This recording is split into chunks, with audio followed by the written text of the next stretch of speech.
Princess Castro, hatid sa inyo ang mga pinakamainit na balita sa bansa. Dito sa News Force. Sa ulo ng mga balita, naitalang kaso ng Mpox sa Baguio City, umabot na sa 4. Mga turistang Pinoy, pinag-iingat sa mas pinahigpit na border control sa ilang bansa sa Europa. Senate President Chis Escudero, tiniyak na hindi ituturing na special ang impeachment laban kay VP Sara. Dole nakipag-ugnayan sa Japan upang paigtingin ang programang Peso. Pasig River Phase 3 nakatakdang buksan sa susunod na linggo. At Olympian pole vaulter EJ Obiena nakamit ang unang ginto para sa 2025. Patas at pantay na balita, komprehensibong ulat para sa pulso ng masa. Ito ang News Force. Para sa unang balita ngayong araw, dalawang bagong kaso ng monkeypox o Mpox ang muling naitala sa Baguio City noong nakaraang linggo. Ayon sa hepe ng City Health Services Office, ang dalawang kaso ay mula sa 21 taong gulang na lalaki at babae na parehas naka-isolate at kasalukuyan ng nagpapagaling. Umabot na sa 4 ang kabuwang naitalang kaso sa lungsod. Wala umanong dapat ikabahala ang publiko at pinalalahanan na magsuot ng face mask, mag-sanitize ng alcohol tuwing nasa labas at ugaliing maghugas ng kamay upang maiwasan ang pagkakaroon ng sakit.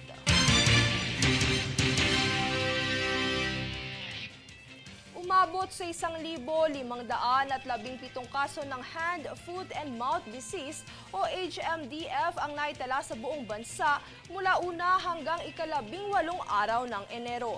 Sa naiulat na pagtaas ng kaso ng Department of Health DOH, inatasan nito ang lahat ng Health Development Centers kabilang ang Ministry of Health sa Bangsamoro Region na mahigpit na subaybayan at pigilan ang pagkalat ng sakit. Karaniwang naapektuhan ng HMDF ang mga batang edad 5 taong gulang pababa.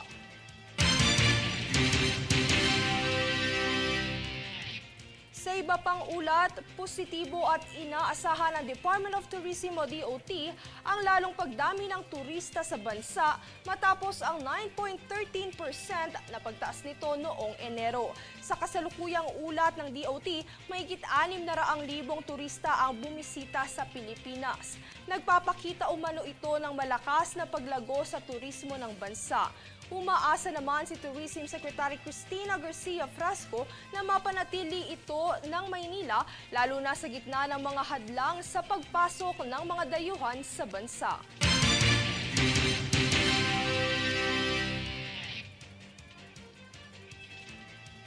Nagpaalala ang Department of Migrant Workers o DMW sa mga overseas Filipino workers at turistang Pinoy na bibiyahe patungo sa ilang bahagi ng Shenzhen na maging maingat at sumunod sa pinatutupad nitong border control.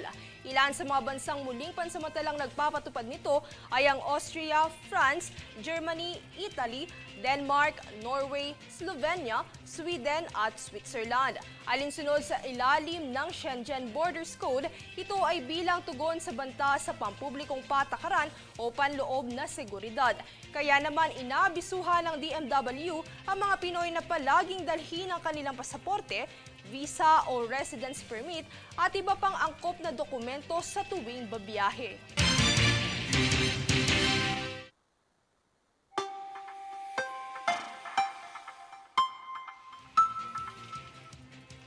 Sa ating ulat panahon, nanalasa sa ilang bahagi ng Luzon at Visayas ang shear line nitong nagdaang linggo at inaasahang magpapatuloy ngayong araw.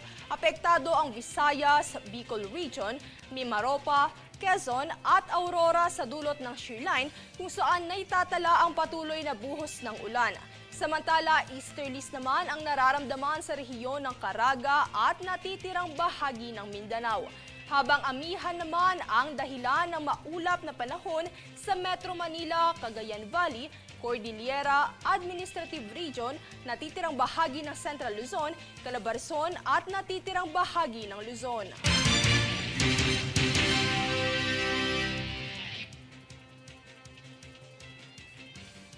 Susunod sa News Force. Comelec, ilulunsad ang Oplan Baklas kasabay ng pagsisimula ng pangangampanya para sa 2025 midterm elections.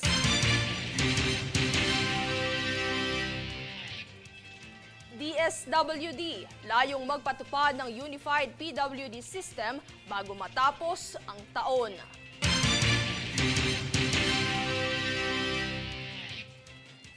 Senate President Chis Escudero, tiniyak na hindi ituturing na special ang impeachment complaint laban kay VP Sara. Manatiling nakatutok para sa higit pang mabalita sa pagbabalik ng News Force.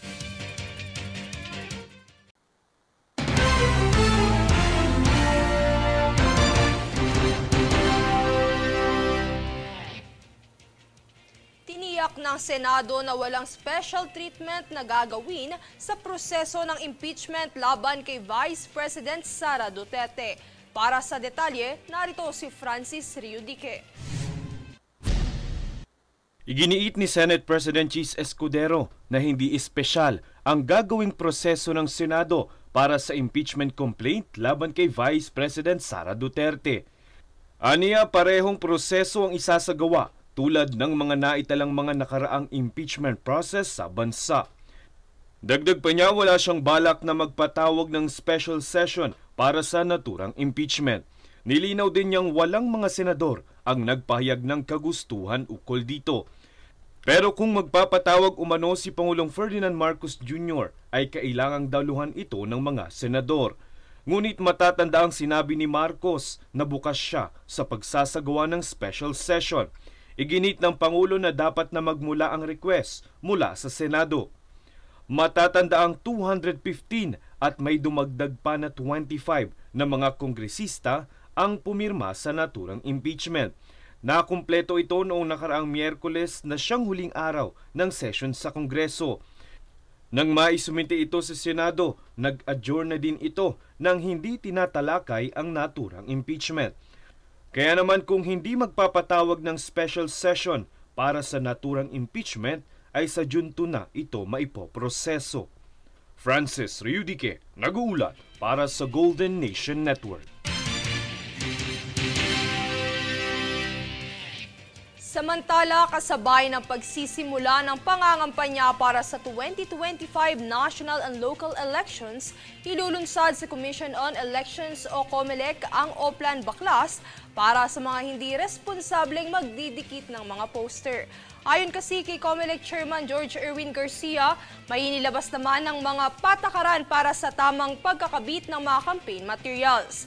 Kaakibat din nito ang paggamit ng environmental friendly na mga kagamitan para masiguro ring maprotektahan ang kapaligiran.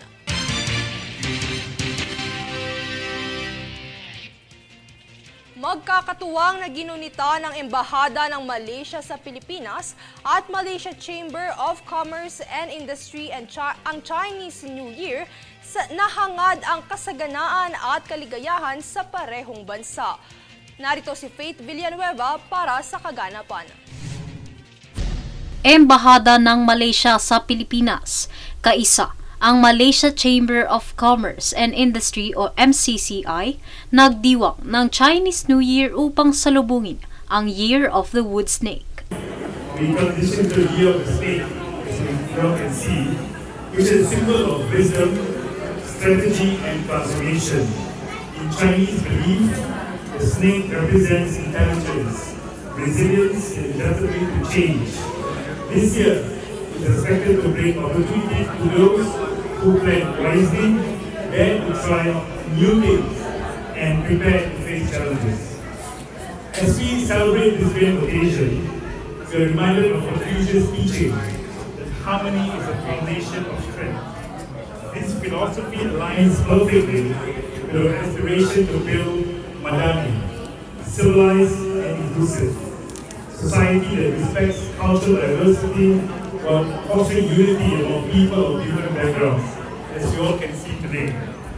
Therefore, let's make this new year fresh and meaningful beginning to further strengthen the spirit of togetherness and family bonds for the well-being of our nation. As we celebrate this special occasion, it's of course an opportune time to reflect on the enduring and meaningful relationship between Malaysia and Philippines. Pinangunahan ni Ambassador Abdul Malik Melvin Castellino ang selebrasyon ng Chinese New Year para sa mga Malaysian na nananahan sa bansa. Inumpisahan ang pagtitipon sa pamamagitan ng tradisyonal na dragon dance at pagbibigay ng ampao sa mga bata at mga walang asawa na dumalo sa pagtitipon. Tradisyonal na Malaysian food naman ang inihanda para sa mga nakasaya sa selebrasyon. Ayon kay Ambassador Melvin Castellino, mahalaga ang pagsasama-sama upang salubungin ang bagong taon at sinisiguro na ngayong taon ay mas lalong papatatagin ang relasyon ng Pilipinas at Malaysia. Friendship and cooperation between our two nations.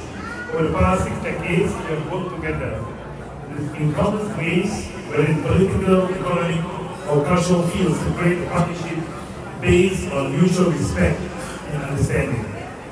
Malaysian-Philippine relations, of course, continue to grow strength to strength.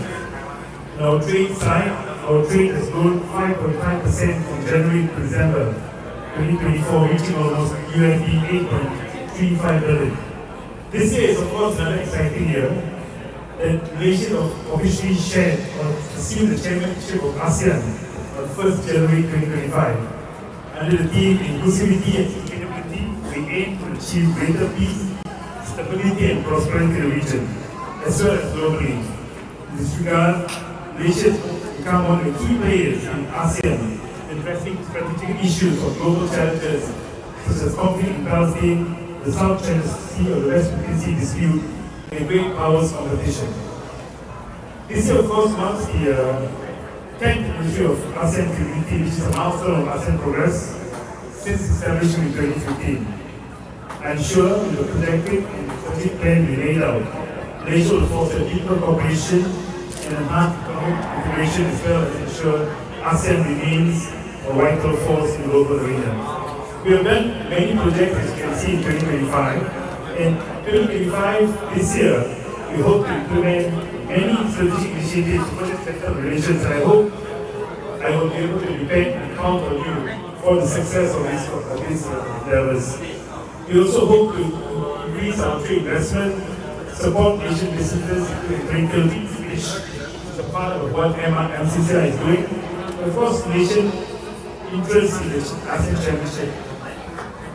I also want to say that all the nations present today, you are very important to us. You have contributed immensely to the Malaysian community as well as you have enhanced and played a crucial role in creating a bond between the two countries. Of course, whether it's business, cultural change, or everyday acts of kindness, you continue to make a positive impact. And I want to thank you for this and for your contribution.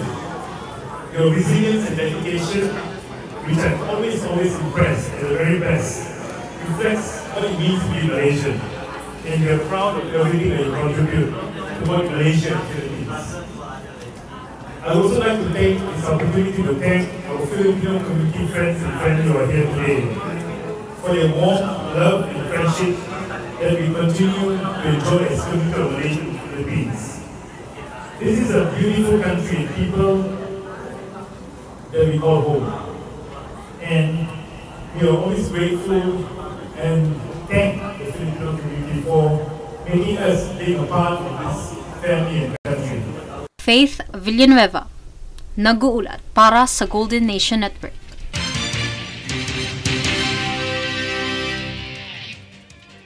Upang tugunan naman ang naglipa ng mga Peking Persons with Disability o PWD-ID, layo ng DSWD na magpatupad ng Unified ID System para rito. Ang ibang detalye sa ulat ni Francis Riudique. Inanunsyo ng Department of Social Welfare and Development o DSWD na plano nitong magsagawa ng Unified ID System para sa PWD-ID. Ayon kay DSWD spokesperson Irene Dumlao, layo nitong mapigilan ang paglipanan ng mga pekeng PWD ID. Isa umano sa security feature ng ilalabas na ID ay ang radio frequency identification na tutungo sa isang website para maberipika ang identification ng isang tao. Plano itong maipatupad ng DSWD bago magtapos ang taong 2025. Nakikipag-ugnayan na umano ang ahensya sa Department of Information and Communication Technology o DICT at Philippine Statistics Authority o PSA para sa mas maayos na pag-issue ng mga naturang ID. Matatanda ang isiniwalat ni Senator Sherwin Gatchalian sa isang pagdinig na mahigit 80 billion pesos ang ikinalugi ng gobyerno noong 2023 dahil sa mga pekeng PWD ID. Kinunde na naman ng isang grupo ng mga may-ari ng restaurant sa Pilipinas ang isyung ito. Aniya malaki ang epekto nito sa resto industry dahil apektado nito ang mga family-run business at mga maliliit na negosyante. Dagdag pa ng grupo, pinapasa ng restaurant ang 20% discount para sa mga PWD at hindi ang gobyerno. Kaya naman panawagan sa publiko, itigil ang iligal na gawain para masuportahan ang resto industry sa bansa. Francis Riudique, nag-uulat para sa Golden Nation Network.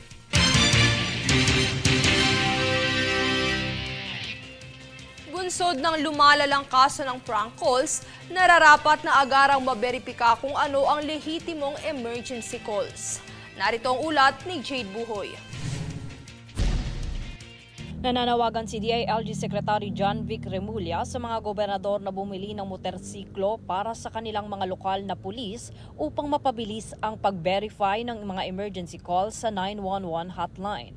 Ayon kay Remulla, mahigit 60% ng natanggap na tawag sa 911 ay pawang panloloko lamang.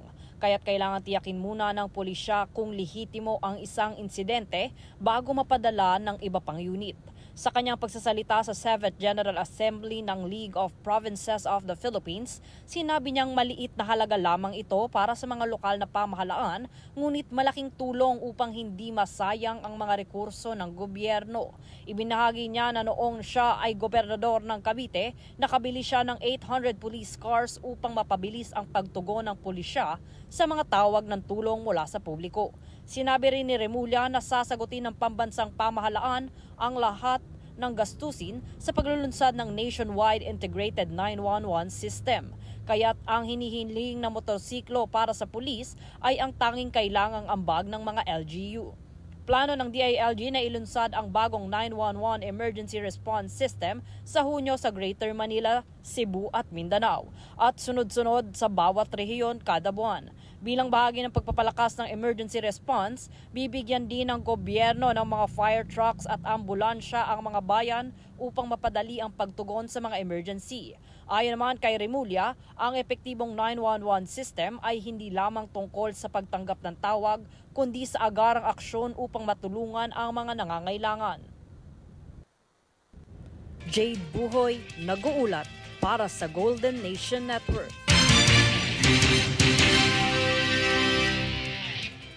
Sa iba pang kagawaran, nakipagpulong ang Department of Labor and Employment o DOLE sa World Association of Public Employment Services o WAPS at Ministry of Health, Labor and Welfare ng Japan upang talakayin ng Japan WAPS Joint Project para sa Pilipinas.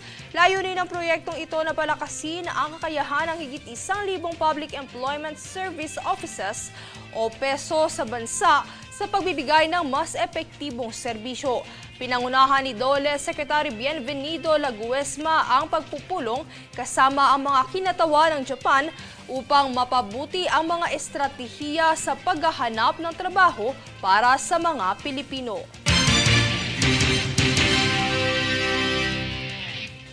Ipinadeport ng Bureau of Immigration ang nasa 26 na foreigners na sangkot sa operasyon ng iligal na pogo sa bansa. Narito ang detalye. 26 na foreign nationals mula Malaysia at China ang ipinadeport o ipinatapon pabalik ng kanilang mga bansa matapos maaresto sa magkakasunod na operasyon sa Philippine Offshore Gaming Operations o POGO nitong Enero. 23 sa mga naaresto ang Chinese habang 3 naman dito ang Malaysian. Ayon sa Bureau of Immigration o BI, ang mga ito ay kabilang sa 450 foreigners na kanilang naaresto katuwang ang National Bureau of Investigation o NBI at Presidential Anti-Crime Commission o PACC. Ayon kay Immigration Commissioner Joel Anthony Viado, simula pa lamang ito ng mas mahigpit na deportasyon at tiniyak na masusundan pa ito sa mga susunod na araw. Samantala mula nitong katapusan ng Enero hanggang 5 ng Pebrero taong kasalukuyan, nauna nang ipinabalik ng BI sa kani-kanilang mga bansa ang nasa 57 foreigners. Magpapatuloy naman ang kanilang kooperasyon sa iba pang mga ahensya ng gobyerno upang masugpo at mahuli ang mga foreign national na iligal na nananatili sa ating bansa. Princess Castro nag-uulat para sa Golden Nation Network. Sa iba pang kaganapan, kamakailang ibinahagi ng Department of Transportation o DOTR na nag-umpisa na ang konstruksyon sa TCITX. Danisa Lopez para sa detalye. Inumpisa na ng Department of Transportation o DOTR ang konstruksyon ng Taguig City Integrated Terminal Exchange o TCITX na layong pag-aani ng biyahe ng pagko-commute. Ayon sa DOTR, mas mapapadali na nito ang biyahe sa Metro Manila, Laguna, Batangas at karatig lugar dahil matatagpuan din sa terminal na ito ang mga provincial bus at city bus. Magiging konektado rin ang TCITX sa ginagawang Metro Manila Subway Project at North-South Commuter Railway Project. Sa oras na matapos ito ay kaya nitong mapagserbisyohan ang 160,000 mga pasahero at higit 5,000 sasakyan araw-araw. Nananatili naman ang dedikasyon ng kagawaran sa tungkulin nitong maisakatuparan ang komportable, mabilis at ligtas na biyahe para sa bawat mananakay. Danisa Lopez nag-uulat para sa Golden Nation Network. Hanggang sa ngayon ay patuloy ang iniaabot na tulong ng Philippine Red Cross o PRC para sa mga biktima ng pagsabog ng Bulkang Kanlaon. Danisa Lopez para sa balita. Simula nang mag-alburuto ang Bulkang Kanlaon ay namamahagi na ng tulong ang Philippine Red Cross o PRC na hanggang sa ngayon ay patuloy pa ring isinasagawa ng organisasyon. Nag-umpisa ang operasyon nito noong nakaraang taon sa pangunguna ni PRC Chairman Richard Dick Gordon na layong tugunan ang pangangailangan ng mga biktima. Kamakailan lang ay isinagawa nito ang pag-aabot ng mga litro ng malinis na tubig at hygiene sessions para bigyang kamalayan ang mga residente pagdating sa malinis na kapaligiran at malusog na pangangatawan. Umabot sa higit 4,000 individual ang nakinabang sa 64,000 liters ng malinis na tubig sa mga evacuation center. Tiniyak naman ng PRC na magpapatuloy ang mga kawani at volunteers nito sa pagtulong hanggang sa makabangon muli ang mga Pilipinong nasa lanta. Danisa Lopez nag-uulat para sa Golden Nation Network.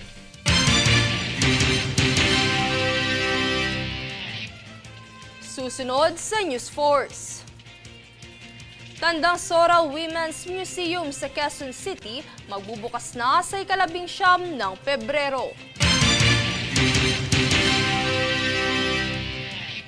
Pasig River Phase 3 nakatakdang buksan sa susunod na linggo.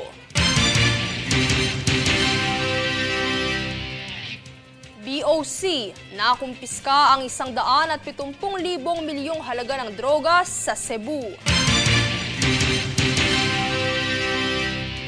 Manatiling nakatutok para sa higit pang mga balita sa pagbabalik ng News Force.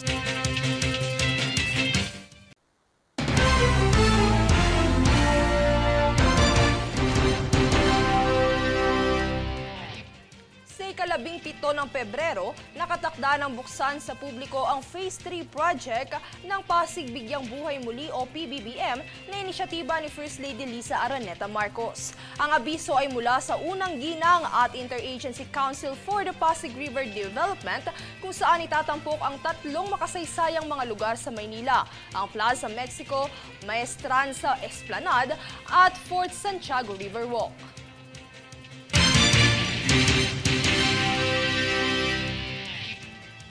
Sa iba pang paksa, nasabat ng BOC ang 170 million pesos na shabu sa Cebu matapos ipuslit ng mag-ina. Ang balitang yan tunghayan kay Jade Buhoy. Nahuli sa Port of Cebu ang isang ina at kanyang anak matapos silang mahulihan ng 25 kilo ng shabu na may halagang 170 billion pesos. Natuklasan ang droga sa isang Pearl Red Mitsubishi Mirage na dating sakay ng isang merchant vessel. Sa pamamagitan ng K9 unit, natunton ang kahina-hinalang karton kung saan itinatago ang iligal na droga. Agad na iniresto ng mga otoridad ang mag-ina at ngayon ay nasa kustodiya na ng PIDEA Region 7. Ang operasyon ay naisakatuparan sa tulong ng SIDITG-7 na binubuo ng iba't ibang ahensya tulad ng BOC, PIDEA, TNP, Philippine Navy at iba pa. Ayon naman kay District Collector Felipe Jeffrey De Vera, patuloy nilang paigtingin ang pagsisikap laban sa drug smuggling. Dagdag pa ni Commissioner Bienvenido Rubio, ang matagumpay na operasyon ay patunay ng pinaigting na seguridad sa ating mga daungan. Ang mga sospek ay mahaharap sa kaso ng Republic Act No. 9165 na may mabigat na parusang ipinapataw sa sinumang mahuling nagbabiyahe o nagbebenta ng iligal na droga. Jade Buhoy, nag-uulat para sa Golden Nation Network.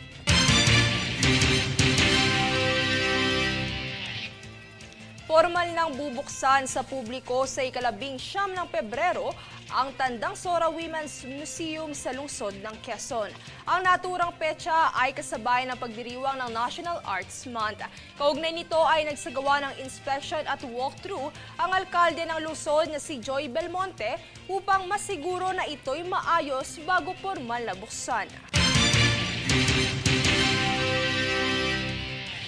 Sa kabilang banda, kamakailang nagsagawa ng paglilinis sa mga daluyan ng tubig ang DENR sa Navotas City, Caloocan City at Valenzuela City.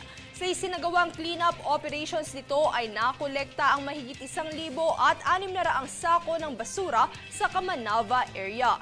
Ayon sa ahensya, ang aksyon na ito ay para isulong ang sustainable environmental practices sa mga lugar.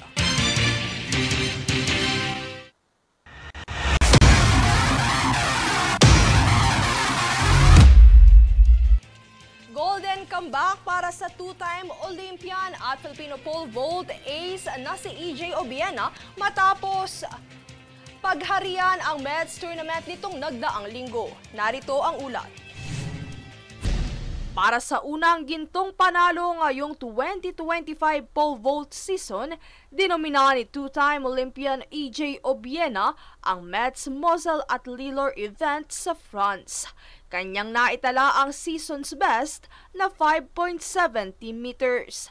Bagamat kapwa naitala ni na Obiena at Men of Loon ng Netherlands ang 5.70 meter leap na naig ang Pinoy pole vaulter via countback dahilan upang itanghal sa ikalawang podium spot si Vloon. Pagkatapos nito ay tinangkapan ni Obiena na makuha ang 5.85 meters, ngunit bigo nitong maklear ang numero sa kanyang 3 pagsubok. Habang sumapit naman sa podium ang America's Bet na si Christopher Nielsen na nagtala ng 5.60 meters.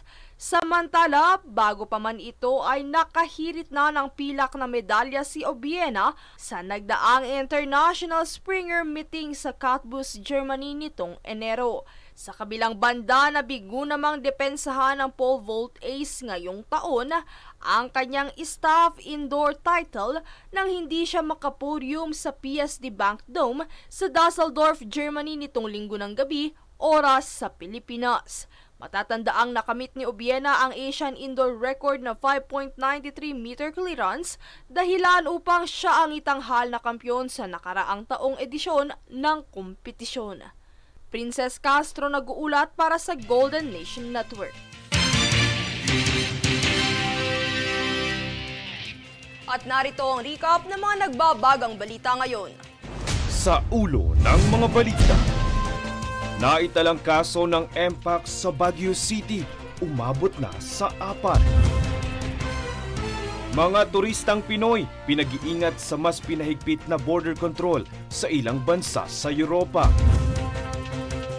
Senate President Chis Escudero tiniyak na hindi ituturing na special ang impeachment laban kay VP Sara. Dole nakipag-ugnayan sa Japan upang paigtingin ang programang Peso. Pasig River Phase 3 nakatakdang buksan sa susunod na linggo. At Olympian pole vaulter EJ Obiena nakamit ang unang ginto para sa 2025. Patas at pantay na balita, komprehensibong ulat para sa pulso ng masa. Ito ang News Force. At yan ang pinakamainit na mga balita ngayong araw. Manatiling nakatutok sa aming mga ulat at updates sa aming Facebook page, facebook.com/Golden Nation Network. Ako si Princess Castro at ito ang News Force.